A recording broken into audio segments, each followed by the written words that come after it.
Domingo, meio-dia, almoço e ferrovia. Seja muito bem-vindo. Meu nome é Átila Almada, sou pesquisador da memória paulista sobre trilhos há 20, quase 21 anos. Nestes últimos dois vídeos de 2024, um hoje, dia 22, outro no dia 29 de dezembro, eu quero trazer uma retrospectiva dos fatos que mais me chamaram a atenção, polêmicas envolvendo a ferrovia neste ano. Se polêmicas ferroviárias e debates são assuntos que interessam, por favor, não se esqueça, inscreva-se no canal, ative as notificações para não perder nenhum conteúdo e ao final do vídeo deixe a sua curtida e o seu comentário. O primeiro assunto, na verdade os dois são muito próximos um do outro, um leva ao outro. O primeiro assunto é a expulsão da ferrovia das áreas urbanas. Obviamente eu não estou falando de uma cidade como São Paulo, em que a ferrovia já corre segregada das vias de veículos, ônibus e rodovias. Mas nas cidades do interior do estado é muito comum que a ferrovia atravesse o centro de algumas ou de várias delas, hoje rodando grandes e pesados trens de carga. Estes trens são motivos de polêmica dentro das áreas urbanas e algumas cidades querem expurgar, expulsar, retirar estas composições de dentro da sua urbe, de dentro do seu município, e pedem às concessionárias, principalmente a Rumo Logística, que é quem domina o interior de São Paulo, e pedem às concessionárias que façam linhas de contorno.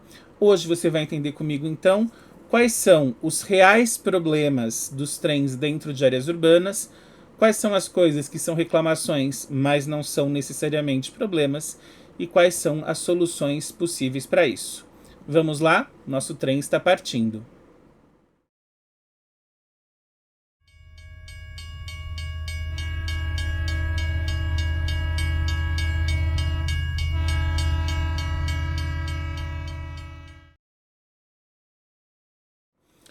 A primeira coisa que a gente tem que entender quando fala da ferrovia dentro da cidade é que não existe essa de quem nasceu primeiro, o ovo ou a galinha.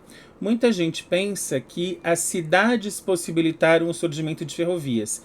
Na verdade, a lógica é inversa. Se você é daqui do interior de São Paulo, você sabe bem disso, se não é, eu conto. Regiões como a Alta Paulista, que voltou a estar em voga por conta da revitalização da Bauru Panorama, nasceram graças à ferrovia, expandiram suas urbes graças à ferrovia. Então a Paulista, quando expande o seu traçado de Bauru em diante, tem engenheiros, tem projetistas que elaboram também cidades a partir da estação. Cidades que seriam obviamente ligadas pelos trens da companhia.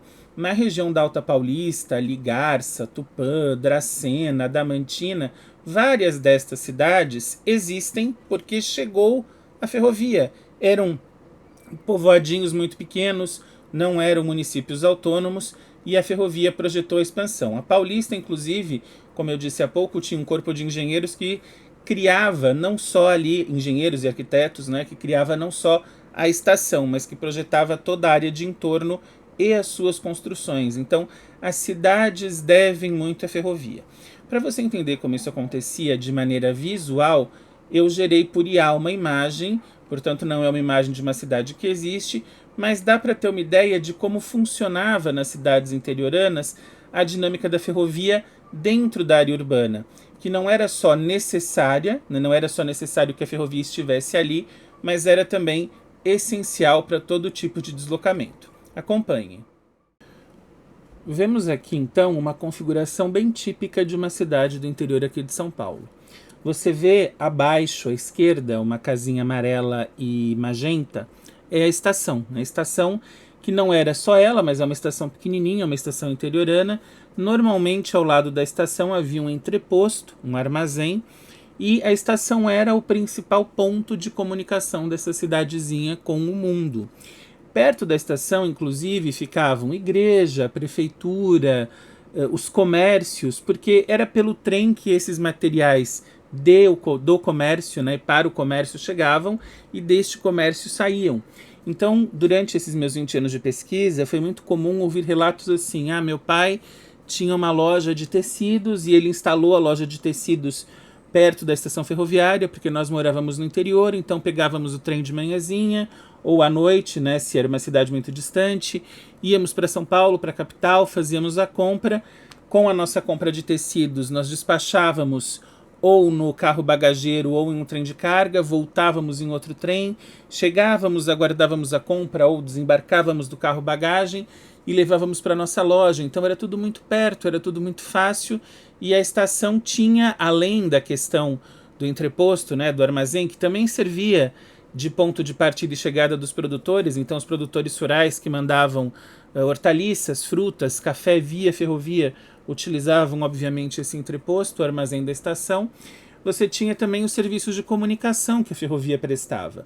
Vale dizer que não havia obviamente telefone, isso falando de muitas décadas atrás, mas a ferrovia prestava serviços telegráficos. Então toda a estação, na Companhia Paulista, na Sorocabana ou na Mogiana, se não toda, 90% dela, eram também postos telegráficos e serviam para que se mandassem telegramas, mensagens telegrafadas para outras regiões. Portanto, a estação ela não cumpria só um papel de transporte. A estação cumpria um papel social muito importante. Ela era, como eu disse no começo desta fala, o elo de comunicação daquela cidadezinha com o mundo. Não tinha, portanto, como a ferrovia passar por fora da cidade, ser uma ferrovia de contorno. Ela tinha que entrar na cidade, porque foi a ferrovia que deu àquela cidade existência, importância, e era a ferrovia que comunicava aquela cidade com as demais, pequenas ou um pouco maiores, e também com a capital. E aí vai você me perguntar, com muita justiça, bom, se a ferrovia é tão importante assim, ou foi tão importante assim, por que hoje querem extirpá-la, querem tirá-la de dentro da cidade? A gente precisa caminhar um pouquinho aí nessa linha do tempo. Então, a ferrovia ela passa por um período de expansão e de suma importância até mais ou menos os anos 50, com a política rodoviarista do presidente Juscelino Kubitschek, os tais dos 50 anos em 5, a ferrovia sofre uma concorrência desleal da indústria automotiva como um todo. Então, carros, pneus, combustíveis, estradas que foram construídas, que vieram para o país ou que se expandiram aqui com todo o incentivo possível do governo federal, enquanto a ferrovia continuava pagando seus tributos como sempre pagou. Portanto, a ferrovia começou a perder prestígio. Essa perda resultou em perdas bastante grandes, bastante vultosas em termos monetários, e a ferrovia entra a partir dos anos 50, 60 em declínio. Algumas empresas, como a Companhia Paulista, porque tinham uma administração autônoma, eram exceções, mas a estatização em nome de Rede Ferroviária Federal ou aqui no nosso estado de FEPASA estrangula a ferrovia. Porque a ferrovia ela fica sob o cabide do Estado e sob um cabide de empregos também. Querendo ou não, por mais que a gente tenha saudade da FEPASA, a FEPASA não era uma empresa saudável financeira nem politicamente. Ela era vítima de toda sorte de politicagem do governo, que estava mais interessado em colocar ali apadrinhados do que em administrar uma empresa ferroviária. Bom, deu no que deu, a era estatal acaba com a ferrovia já sucateada, e essa ferrovia sucateada é passada à iniciativa privada dentro dos processos de concessão ali do final dos anos de 1990. A iniciativa privada, as concessionárias, não tinham mais interesse em rodar trens de passageiros. E o contrato do Estado foi uma mão bem amiga, já que eles queriam se livrar daquele problema que a ferrovia tinha se tornado e não queriam investir tudo de novo. Portanto, estando bom para ambas as partes, as empresas concessionárias não queriam trens de passageiros, o Estado não obrigou e ficou por isso mesmo. Os trens de passageiros foram todos suprimidos, os de longa distância, claro, né, hoje só circulam aqui em São Paulo em nível de CPTM, dentro da megalópole, e as companhias passaram a tracionar cargas. Mas você fala, ok, e o que isso tem a ver com a questão urbana, já que na Companhia Paulista e na FEPASA também se tracionavam cargas? É verdade? É verdade, só que nós temos alguns poréns. Primeiro, os trens de carga da Paulista e da FEPASA não eram trens tão longos, normalmente eram trens com uma máquina, ou na época de FEPASA chegaram a rodar em triplas ou em quadras, mas eram trens assim, com 40, 50, 60 vagões, era um trem de carga gigantesco da FEPASA. Havia trens pequenos, trens ali com 10 vagões, 15, 20, e eram trens rápidos. Os trens de carga rodavam a uma velocidade aí de até 70 km por hora. Eu me lembro de nos anos 90 já, 94, 95, ver uma matéria sobre a FEPASA, justamente em que um funcionário falava, olha, aqui na FEPASA os trens de carga rodam a uma velocidade máxima de 70 por hora. Portanto, era uma velocidade competitiva que não chegava a atrapalhar o tráfego. Você imagina um trem de 20 vagões passando a 70 por hora numa passagem de nível, por mais que as cancelas estejam baixadas, a interrupção do trânsito é momentânea, é curta, e esse trem passa a uma velocidade bastante satisfatória e pronto. Então, não havia reclamação porque não eram tráfegos que comprometiam a urbe, que comprometiam a cidade. Só que, com a ferrovia concedida, os trens aumentam muito de tamanho e diminuem muito de velocidade. No interior de São Paulo, os trens da Rumo, eles trabalham com tração distribuída. O que é tração distribuída? Você tem 2 ou 3 locomotivas na cabeça do trem, na frente, dependendo se o trem está carregado, 1 ou 2 no meio e uma no final. Tração distribuída ou locotrol. Então são trens muito maiores e muito pesados. Você tem trens de 120, 130, 150, alguns batem até 200 vagões. Com um detalhe, a via não foi reformada ou adequada para isso. É a mesma via lá da época de Paulista e Fepasa, ou seja, trens maiores, mais pesados e via em condições não tão boas significam velocidade maior. Então, se você tinha antigamente trens de no máximo 20 vagões, vamos colocar aí, ou na média 20, cortando uma área urbana a 70 por hora, hoje você tem trens de 150 vagões, ou seja, 7 vezes e meia maiores, cortando uma área urbana a no máximo 20 km por hora, quando não mais devagar. Lembrando que alguns pátios internos da cidade são usados como pontos de cruzamento e espera ou manobra. Ou seja, os trens demoram muito mais para passar, são muito maiores, são mais lentos e algumas vezes eles param. E se eles param, eles atrapalham o trânsito. Existem cidades em que as cancelas ficam baixadas e os carros não podem circular por 15, 20 minutos ininterruptos com a passagem de composições, porque passam muitos trens cargueiros ainda em algumas regiões. Essa junção de fatores leva muitas dessas cidades a irem bater a porta da LL agora da Rumo e falar: escuta, vocês estão nos atrapalhando. Como é que a gente vai fazer? Como é que vai resolver o nosso trânsito aqui?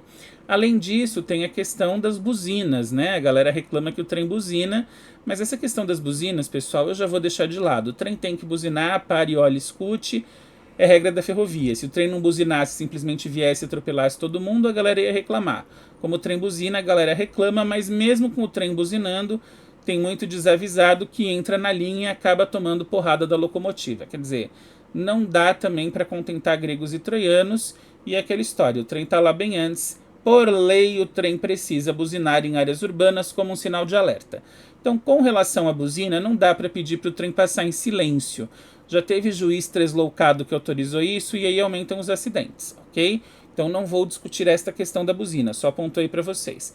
Mas voltando à questão de tamanho, peso e quantidade de tráfegos, de fato, em algumas cidades, a ferrovia compromete durante certos períodos do dia ou da noite a circulação. Quando é de madrugada, não atrapalha tanto os carros, mas durante o dia sim. Para facilitar, eu vou trazer para vocês 3 exemplos de cidades do interior de São Paulo que têm ainda a ferrovia dentro da área urbana. E aí, nós vamos discutir cada um deles. Bora! O primeiro exemplo, então, é Guararema, cidade a leste de São Paulo, cuja ferrovia foi operada inicialmente pela Estrada de Ferro do Norte, depois Central do Brasil, Rede Ferroviária Federal e hoje serve a MRS Logística. Na mão da Rede Ferroviária Federal, operou com cargas e passageiros até o início dos anos 90. Houve uma interrupção no serviço de passageiros. Entre 94 e 98, volta a circular passageiros no trem de prata, mas o trem de prata não fazia paradas e ele viajava pela variante, tá? Então não era um trem que servia a Guararema, de qualquer maneira. A estação de Guararema, ela para de operar nos anos 80, iniciozinho ali dos 90. Só que Guararema é o caso de uma cidade que tem uma relação muito pacífica e eu diria muito necessária com a ferrovia. Por quê?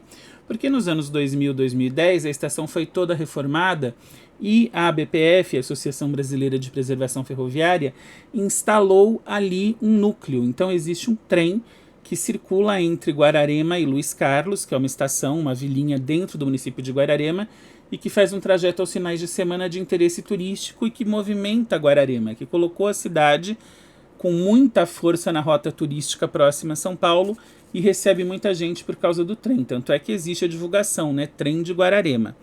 Então, o trecho de Guararema, o trecho urbano, tem sim a circulação até Luiz Carlos e esporadicamente passam trens de carga. Por que eu digo esporadicamente? Porque os trens que fazem o trajeto Rio-São Paulo pela MRS normalmente não entram em Guararema. Eles saem pela variante e já vão por fora de todas essas cidadezinhas.